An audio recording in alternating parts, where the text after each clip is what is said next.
మూడో మాట ఇప్పుడు చదివాం వాక్యం. ఏ మాట? అమ్మా ఇదిగో నీ కుమారుడు. తర్వాత ఇదిగో నీ తల్లి. ఎవరికి చూపించాడు? శిష్యుడైన యోహానుకు చూపించాడు కదా. సరే, ప్రార్థన చేసుకుందాం. పరిశుద్ధుడైన నా ప్రభా, ప్రేమ కలిగిన నా తండ్రి, దయగలిగిన నా యేసయ్య, నీకు వందనాలు స్తోత్రములు చెల్లిస్తున్నాం. ఈ సమయంలో ప్రభా, మూడో మాటగా సిలువలో పలికిన మాట నాయనా బోధించడానికి నాకు ఇచ్చిన ఈ సమయాన్ని బట్టి నీకు వందనాలు తండ్రి. చక్కగా బోధించడానికి సహాయాన్ని అనుగ్రహించమని యేసయ్య పరిశుద్ధ నామములో అడిగి వేడుకుంటున్నాము తండ్రి, ఆమేన్. యోహాను సువార్త 19వ అధ్యాయం 26వ వచనం ఒక్కసారి చదవాలి. యేసు తన తల్లియు తాను ప్రేమించిన శిష్యుడును దగ్గర నిలిచి ఉండుట చూచి, అమ్మా ఇదిగో నీ కుమారుడు అని తన తల్లితో చెప్పెను. తర్వాత శిశువును చూచి, ఇదిగో నీ తల్లి అని చెప్పెను. ఇక్కడ ఈ మూడో మాటలో దేవుడు ఆ సమయంలో ఎలాగున్నాడండి? సిలువ మోస్తూ బాధలో, శ్రమలో, ఆయన దుఃఖంలో, వేదనలో ఉన్నాడు. అవునా? ప్రభు ఎలాగున్నాడు? దుఃఖంలో ఉన్నాడు. ఆయనను అందరూ హింసిస్తున్నారు, కొరడాలతో కొట్టారు, ఆయనను గుద్దారు, ఉమ్మేశారు, చాలా అవమానపరిచారు దేవుణ్ణి. ఆయన అవమానపరిచిన దేవుడు ఎలాగున్నాడంటే తన తల్లిని జ్ఞాపకం చేసుకుంటున్నాడు. అమ్మా ఇలా చూశాడు. తన బాధలో దుఃఖములో ఉండి ఇలా చూడగానే తల్లి ఎలాగుంది? పిల్లలు బాధలు పడుతుంటే తల్లులు ఏం చేస్తుంటారమ్మా? సంతోషంగా ఉంటారా?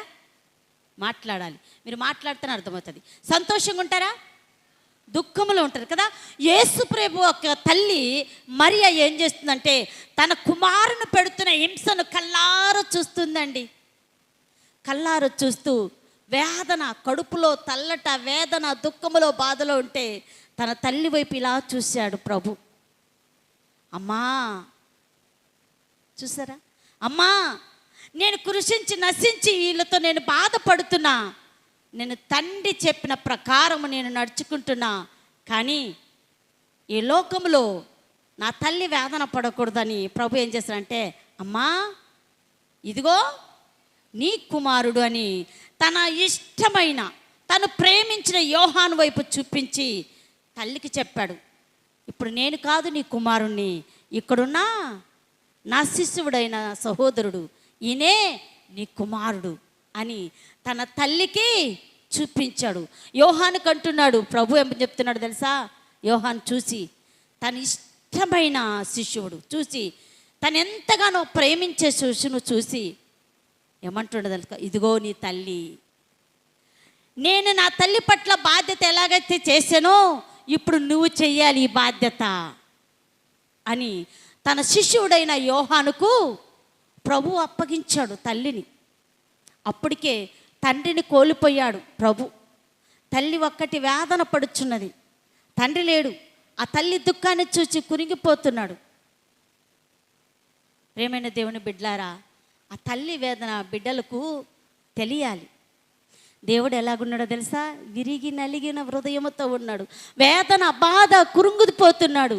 ఆ మనుషులు చేస్తున్న బాధను అయినప్పటికీ ఆయన ప్రేమ చూపుతూ వారిని క్షమించి, మొదటి మాటలో మనం తెలుసుకున్నాం, తల్లి వైపు చూశాడు. తన హృదయంలో బాధ ఉన్నది, తన హృదయంలో వేద ఉన్నది, కానీ తల్లి వైపు చూశాడు. ఏంటి అంటే ఆయనకున్న బాధ, వేద, నా తల్లి ఒంటరిది, నా తండ్రి లేడు, నా తల్లి పరిస్థితి ఏంటి అని ఆయన మొదటిలో ఆయన ఆలోచించేది ఏంటంటే తల్లిదండ్రుల పట్ల విధేయత. పిల్లలకి ఎలాగుండాలంటే తల్లిదండ్రుల పట్ల ఏం కలిగి ఉండాలి? విధేయత కలిగి ఉండాలి. అప్పుడే ఆ ప్రేమకు గుర్తు. తల్లికి బిడ్డలకు ప్రేమ, విధేయత. పిల్లలలో ఉండాల్సిన విధానం ఏంటంటే విధేయత. ఒకసారి వాక్యం చూద్దాం. నిర్గమాకాండం 20వ అధ్యాయము 12వ వచనాన్ని చదువుకుందాం. విధేయత ఏంటో త్వరగా చదవాలి. నిర్గమాకాండం, నీ దేవుడైన యెహోవా నీకు అనుగ్రహించు దేశంలో ఎలాగుండాలంట? దీర్ఘాయుష్వంతుడు. నీకు అనుగ్రహించిన దేశంలో, నువ్వున్న పట్టణంలో, నువ్వున్న ఊరిలో, నువ్వున్న గ్రామంలో, నువ్వున్న దేశంలో ఎలాగుంటావంటే దీర్ఘాయుష్వంతుడు. ఎప్పుడో తెలుసా? నువ్వు తల్లిని తండ్రిని విధేయత కలిగి వారిని నువ్వు ప్రేమించినప్పుడు. వాక్యంలో ఏదైతే రాయబడినదో అదే దేవుడు ఆయన బాధలో, వేదనలో, శ్రమలలో, కురుగుబాటులో ఉన్న కూడా తన తల్లి పట్ల విధేయత. ప్రేమైన దేవుని బిడ్డలారా, తల్లి పట్ల ఏముండాలి? విధేయత కలిగి ఉండాలి తల్లిదండ్రులు అంటే. ఈ యేసు ప్రభు కూడా విధేయత కలిగి తల్లిని ప్రేమిస్తున్నాడు, తల్లిదండ్రుల పట్ల విధేయత కలిగి ఉన్నాడు. ప్రేమైన దేవుని బిడ్డలారా, విధేయత కలిగి నువ్వు దేవునికి ఇష్టడుగా ఉన్నప్పుడైతే అప్పుడే నువ్వు తల్లిదండ్రుల పట్ల విధేయత కలిగి ఉంటావు. రెండోది, తల్లిదండ్రులను ఎక్కడ నిర్లక్ష్యము చేయువాడు కాదు. ఎవరు? ప్రభు. ఒకసారి సామెతల గ్రంథం 23-22 వచనాన్ని చదువుకుందాం. సామెతల గ్రంథం 23వ అధ్యాయం 22వ వచనం.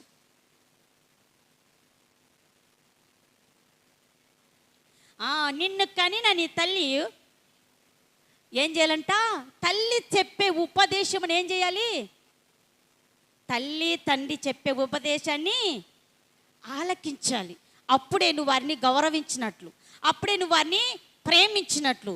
యేసు ప్రభు కృంగిపోతున్న సమయంలో కూడా, తన శ్రమలో కూడా, ఆయన బాధలో కూడా తల్లి పట్ల ఏం చేశాడు? విధేయత మాట నడుచుకున్నాడు. తల్లి చెప్పిన మాట ప్రకారం నడుచుకొని దేవునికి తల్లికి విధేయత కలిగిన వాడిగా ఉంటున్నాడు. మూడోది, కుటుంబం పట్ల బాధ్యత కలిగి ఉండాలి. యేసు ప్రభు, నా కుటుంబం, అయ్యో నేను ఇంకా చనిపోబోతున్నాను, నేను సిలువలో చనిపోబోతున్నాను, నేను ఈ లోకము నుండి తిరిగి నా తండ్రి దగ్గరికి నేను వెళుతున్నాను, నా తల్లిదండ్రుల పట్ల నా ఏం చేయాలి అని ఆయన ఒక బాధ్యత. కుటుంబంలో చెల్లెళ్ళు తమ్ముళ్ళు అందరూ ఉండరు. బాధ్యత ఏంటని తల్లి గురించి ఆలోచించి తల్లిని ప్రేమిస్తూ శిష్యుడైన యోహానుకు అప్పగించాడు. ఒకసారి 1 తిమోతికి రాసిన పత్రిక 5వ అధ్యాయం 8వ వచనాన్ని చదువుకుందాం. 1 తిమోతి 5:8.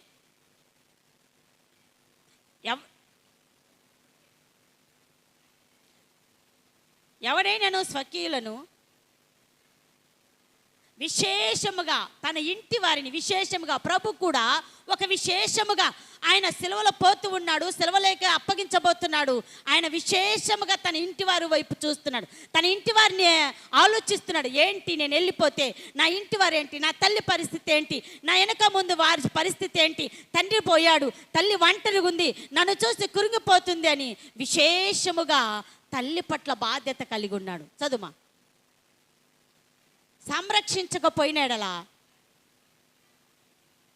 వారు విశ్వాస త్యాగం, దేవుడు ఏం చేశాడు? త్యాగాన్ని చూపించాడు తల్లి పట్ల. తన కష్టంలో కూడా తల్లి కష్టపడకూడదు, తల్లి కురింగిపోకూడదని ఆయన విశ్వాసముతో తల్లి పట్ల త్యాగపూర్వకమైన విధానములో ప్రభు చూపించాడండి. ప్రేమైన దేవుని బిడ్డలారా, దేవునిలో ఉన్న ప్రేమ, దేవునిలో ఉన్న త్యాగం, దేవునిలో ఉన్న తగ్గింపు, తన కష్టపడిన నా తల్లి సుఖంగా ఉండాలి, నా తల్లి నేను పొయ్యనని దుఃఖపడకూడదు, కుమారుడు లేరని వేదన పడకూడదు అని ఒక కుమారుడిగా యోహాన్ని అప్పగించి తన బాధ్యతను తీర్చుకున్నట్లుగా మనం చూస్తున్నాం. ప్రేమైన దేవుని బిడ్డారా, ఒక చిన్న కథ చెప్తాను. ఒక గ్రామంలో ఒక తల్లి కొడుకున్నారంట. ఆ గ్రామంలో తల్లి కొడుకుండగా కుమారుడు ఏం చేశాడంటే, ఆ తల్లి ఎంతో కష్టపడి ఆమె ఏం చేసింది? ఇళ్లల్లో పని చేస్తూ తను పోషింపబడి, భర్త లేడు, ఒంటరిగా తను పోషిస్తూ తన కుమారుని ఒక ఉన్నతమైన స్థితిలో ఉంచాలి, నా కుమారుడు చక్కగా చదవాలి, ఒక గొప్పవాడిగా ఉండాలని తల్లి యొక్క కోరిక. ఆ కోరిక ప్రకారం తల్లి ఏం చేసిందంటే కుమారుని బాగా చదివిస్తుంది. తన కష్టపడి హాస్టల్లో ఉంచి చక్కగా చదివిపిస్తుంది. ఎంతవరకు చదివిపించిందంటే డాక్టర్ కోర్సు చదివేంతవరకు చదివిపించిందండి. ఎంతవరకు? డాక్టర్ చదివేంత వరకు తన కష్టార్జితముతో ఆ ఇంటిలో ఈ ఇంటిలో పని చేసి కుమారుడిని చదివించింది. ఒకరోజు హాస్టల్లో ఉంది. ఆ కుమారుడు ఉండగా ఎప్పుడు ఈ తల్లి పోయేది కదా హాస్టల్కు. ఒకరోజు ఏం చేసిందంటే, ఎలాగైనా సరే నేను నా కుమారుడి దగ్గరికి వెళ్ళాలి, నా కుమారుడిని నేను చూసి రావాలి హాస్టల్కి వెళ్ళి అని ఆమె ఆలోచించి ఒకసారి నా కుమారుని దగ్గరికి వెళ్ళి హాస్టల్కి వెళ్ళి చూద్దామంటే అప్పటికి ఆమె స్థితి ఎలాగుందంటే మొహమంతా కాలిపోయింది, శరీరం అంతా కాలిపోయింది. ఆమె అందమైన మొహము, ఆమె భయంకరమైన పరిస్థితిలో ఉంది మొహం. అలాంటి ఉన్న కూడా బిడ్డలపైన ఏముంటుంది? ప్రేమ ఉంటుంది కదా. ఎలాగైనా సరే నా కుమారుని చూడాలి, అని ఆశతో కుమారుడు కొరకు మరి హాస్టల్ దగ్గరికి వెళ్ళింది. కుమారుని అక్కడికి వెళ్ళగానే ఒక ప్రత్యేకంగా చూస్తున్నారు ఈ సహోదరిని. ఎలాగుంది? మహం భయంకరంగా ఉంది, కాలిపోయిన మహము. ఆ చూడ్డానికి కూడా అసహ్యకరంగా ఉంది. అయినా ఎవరు కావాలంటే నా కుమారుడని ఆమె పేరు చెప్పి, నా కుమారుడు ఒకసారి చూడాలి, హాస్టల్ ఉన్నారు అనగానే ఆమెను పట్టి, ఎవరు నువ్వు అంటే, నేను తల్లిని అని చెప్పినప్పుడు వాళ్ళు వెళ్ళి అక్కడికి వెళ్ళి చెప్పారు, నువ్వు తల్లి అంట, ఆమె వచ్చింది నీకోసం అంటగానే కుమారునికి ఏం కలిగిందో తెలుసా? అయ్యో ఎందుకు వచ్చింది మా అమ్మ ఎందుకు వచ్చింది ఇక్కడికి? ఎందుకు అనుకున్నాడు తెలుసా? అమ్మ ఎలాగుంది? అందంగా లేదు, కాలిపోయిన మొహముతో, ఈ కారమైన మొహముతో ఉంది. ఎందుకు వచ్చింది అనుకుంటూ వెళ్ళాడు. దగ్గరికి వెళ్ళి అమ్మతో గొడవ పడుతున్నాడు. ఏమంటే, ఎందుకు వచ్చావు నా దగ్గరికి, ఎందుకు వచ్చావు? నేను వస్తాగా నాన్న, నేను పిండి వంటలు చేసుకొని నీ దగ్గరకు వచ్చాను, నేను చూద్దామని, చాలా దినములైంది కదా, నేను చూద్దామని వచ్చాను అంటే, నువ్వు రాకుండా ఉంటే నేను వస్తానుగా అనగానే తన ఫ్రెండ్స్ 2-3 వచ్చారు. అరే ఎవరు ఎవరు ఎవరు ఎవరు అంటే ఏం చెప్పాడు తెలుసా? మా ఇంట్లో పని మనిషి అని చెప్పాడు. ఎంత ఘోరం అండి! ఎవరంట? ఇంట్లో పని మనిషి అంట. వానికి ఎలా కనపడుతుంది? పని మనిషిలా కనపడుతుందా? వాడు డాక్టర్ కాదు, సీఎం అయినా కూడా తల్లిని తల్లి అని చెప్పాలి. వాని స్థితి ఈ స్థితి రావడానికి ఈమెనేగా, ఈమె కష్టపడి సంపాదించి నిన్ను ఆ రకమైన స్థితిలో ఉంచడానికి తల్లేగా. ఎంత కష్టపడి ఇళ్లల్లో పని చేసి నిన్ను పోషించి నా కుమారుడు ఒక ఉన్నతమైన స్థాయిలో ఉండాలనే ఆశతో ఆ తల్లి ఆ కుమారుని అలా చదివిపిస్తే చివరికి తన కుమారుడు ఏమన్నాడు తెలుసా? మా ఇంటిలో పని మనిషి అన్నాడు. ఆ తల్లి ముందర చెప్పగానే ఆ తల్లి హృదయం కృంగిపోయిందండి, వేదన పడిపోయింది. ఏమి చెప్పలేక కళ్ళ నీళ్ళు కారిపోతున్నాయి. నా కుమారుడికి నేను పని మనిషినా అని ఆ కళ్ళల్లో నీళ్లు కారిపోతూ ఉన్నాయి. ఏమి మాట్లాడలా, ఇంకా అబ్బాయితో ఏమీ మాట్లాడక తిరిగి దారి పట్టింది. ఇంటికి వచ్చేసింది. ఇంటికి వచ్చిన ఆ మనసు నిమ్మలం లేదు, ఏ పనికి వెళ్ళడం లేదు, ఆహారము భుజించట్లేదు, కురింగిపోతుంది, వేదన పడుతుంది. అంతే కదండి, ఏ తల్లికైనా ఎట్లా ఉంటుంది? ఒక పిల్లలు ఒక స్థాయిలో ఉంటే తల్లి పని మనిషి అంటే ఆ తల్లి ఎంత కురింగిపోతుందో ఒకసారి ఆలోచించండి. ఆ తల్లి కురింగిపోయి ఇంటికి వచ్చింది. ఆమె తిండి మానేసింది. నేను ఎందుకు బ్రతకాలి? నా కుమారుడే నన్ను పని మనిషి అన్నాడు, నేను ఎందుకు బ్రతకాలి అని ఆమె కురింగిపోయి వేదన పడుచున్న సమయంలో ఆమెకు ఒక గుర్తొచ్చింది. ఏంటంటే, నేను ఈ స్థితి కావడానికి వాడే కారణం, ఆయనకి తెలియాలి, నా కుమారుడికి తెలియాలని ఒక ఉత్తరం రాసింది. ఉత్తరం రాసి అలా పక్కింటి వాళ్ళకు ఇచ్చి, అమ్మా నా కుమారుడు రాగానే ఇవ్వండి అంది. ఆమె స్థితి మారిపోయింది, కృంగిపోతుంది. అప్పుడు ఆమె స్థితి మారిపోయి దీని స్థితిలోకి వెళ్ళి చనిపోయింది. ఆ ఉత్తరాన్ని చనిపోయిన తర్వాత వర్తమానం కుమారుడికి అందించారు. కుమారుడు అక్కడి నుంచి వచ్చి అమ్మ చనిపోయిందా, మొన్న నా దగ్గరికి వచ్చింది, చనిపోయిందా అని ఇంటికి వచ్చే లోపల చనిపోయింది. అందరూ ఉన్నారు. పక్కింటి ఆమె, నాయనా ఇదేదో నీకు ఏమని ఇచ్చింది. ఆమె కూడా చూసుకోవడానికి చదువు రాదు, చదవడానికి. ఆ తల్లి ఏం చేసిందంటే పక్కింటి ఆమె ఇచ్చింది, ఇది నీకు ఏమని మీ అమ్మ చెప్పింది అని. అమ్మ శవం ఆడుండగానే ఓపెన్ చేశాడండి.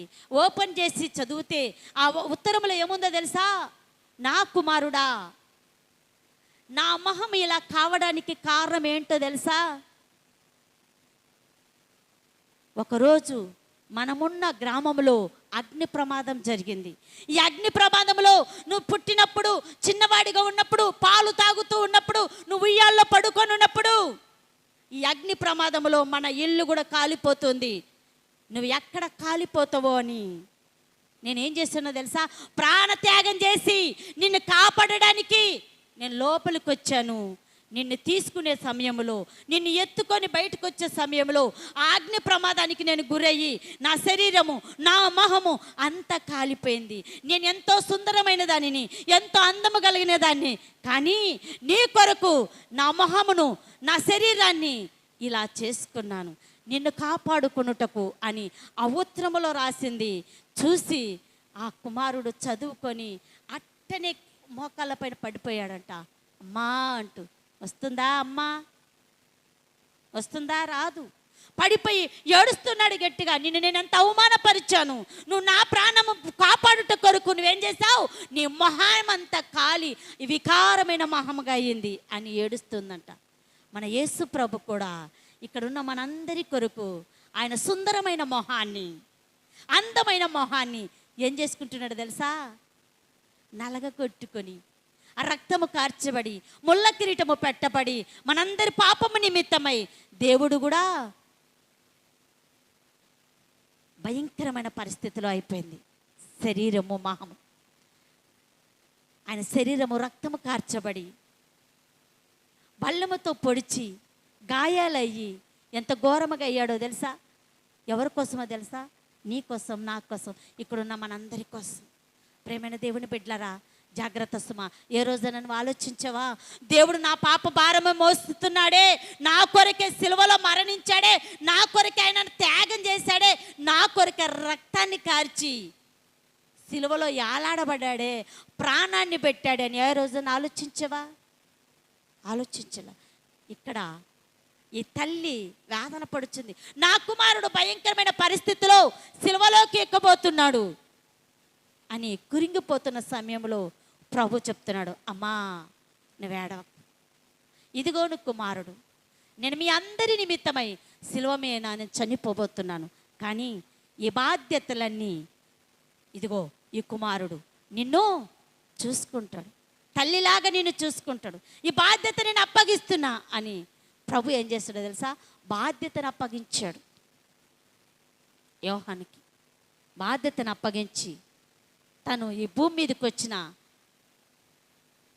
నెరవేర్పు, తండ్రి ఏ విధంగా ఈ భూమి మీదకి పంపించాడో, ఏమి నెరవేర్చమని పంపించాడో ఆ నెరవేర్పు కొరకు తండ్రి చిత్త ప్రకారం నెరవేర్చడానికి తల్లికి కుమారుణ్ణి అప్పగించాడు. అమ్మా ఇదిగో నీ కుమారుడు అని, ఇదిగో నీ తల్లిని యోహానుకు అప్పగించి ఆయన బాధ్యతను నెరవేర్చినట్లుగా మనం వాక్యాన్ని చూస్తున్నాం.